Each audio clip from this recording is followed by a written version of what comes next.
Warga Kecamatan Lolongguba deklarasi seruan damai.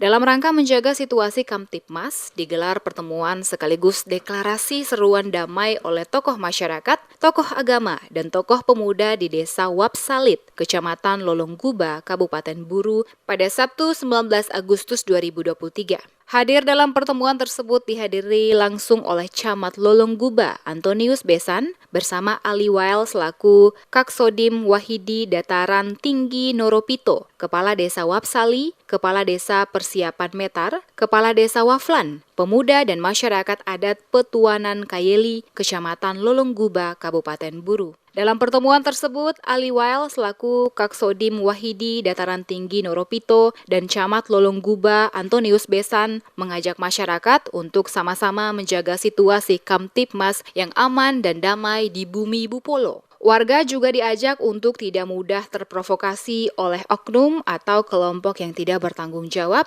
dengan menyebarkan isu-isu yang tidak dapat dipertanggungjawabkan dengan tujuan ingin memecah belahkan tali silaturahmi antara sesama orang basudara di Pulau Buru. Pada kesempatan yang sama, Camat Lolongguba Antonius Besan mengajak masyarakat untuk selalu menangkal isu-isu negatif yang dapat menggiring setiap permasalahan dikaitkan dengan politik sehingga dapat memecahkan tali silaturahmi antar orang basudara di Pulau Buru, terutama pada Petuanan Kayeli. Dalam pertemuan tersebut, semua tokoh yang hadir ikut mendeklarasikan seruan damai dengan mengusung tema Basudara Samua, mari katong jaga situasi Kamtibmas di bumi Bupolo yang aman dan damai dalam rangka menjaga situasi Kamtibmas di Pulau Buru.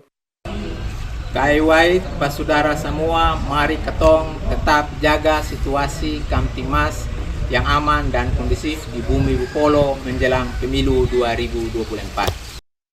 Seperti diketahui, saat ini masih ada permasalahan yang dihadapi oleh masyarakat Petuanan Kayeli dengan pihak PT Ormat Geothermal Indonesia, yang mana permasalahan tersebut masih dalam tahapan penyelidikan oleh aparat kepolisian.